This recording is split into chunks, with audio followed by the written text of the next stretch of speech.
Hi, today I'm speaking with Alfred from the Energy Regulation Board in Zambia. Alfred, the first question I'd like to ask you is what is challenging the development of national energy policies globally?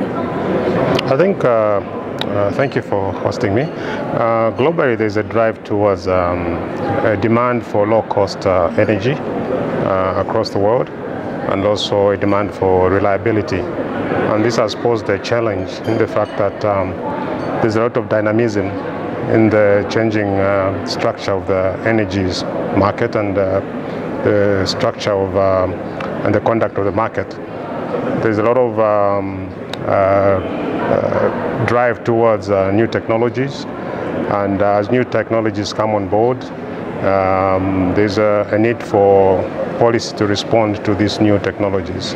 And as we look at these changing technologies, it poses a challenge on policymakers to develop policies that can fit in to these changes.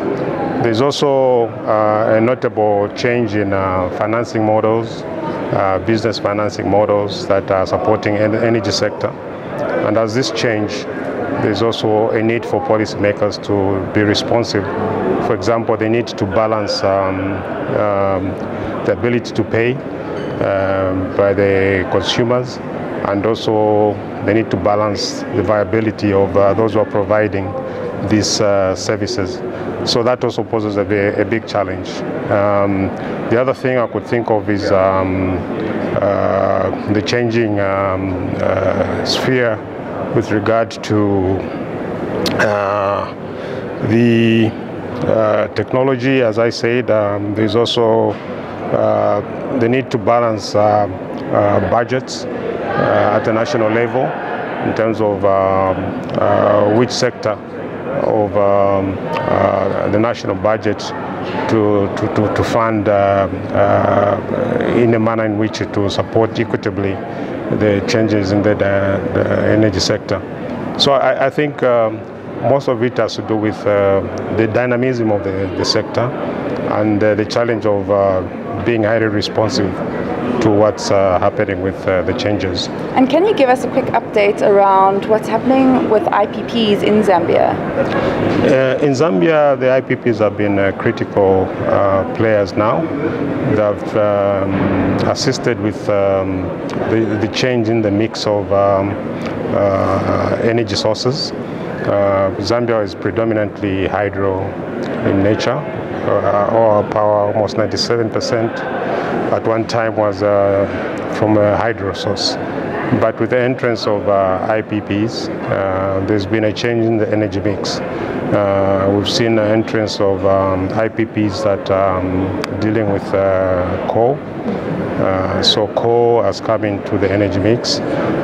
There's also now a move towards renewable energy, solar in particular. We've seen some IPPs that are going to solar. So the mix is basically changing, which is good because it provides that stability and predictability in the power that the country expects. In addition, the IPPs also will bring about, and we've seen that they're bringing about competition. And this competition will assist with, obviously, driving prices down and also having value for money in the energy space. Yeah. So when we look at bringing on new IPPs and of course the electricity tariffs, what is Zambia's current regulatory framework looking like to accommodate these new technologies? Yeah, first and foremost, our regulatory framework is one that allows for ensuring that the utilities remain viable.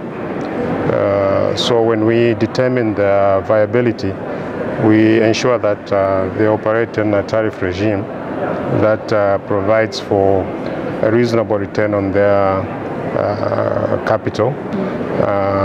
So we make sure that we provide, the regulatory framework provides a tariff regime that allows for their viability. So in terms of the outlook,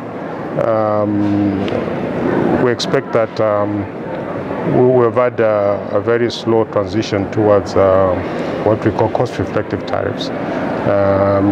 This is because for a long time there was only one key player in the market, and this key player basically was buying power and was a major off-taker of power, and was buying at a fairly high price and selling at a much lower price to the consumers.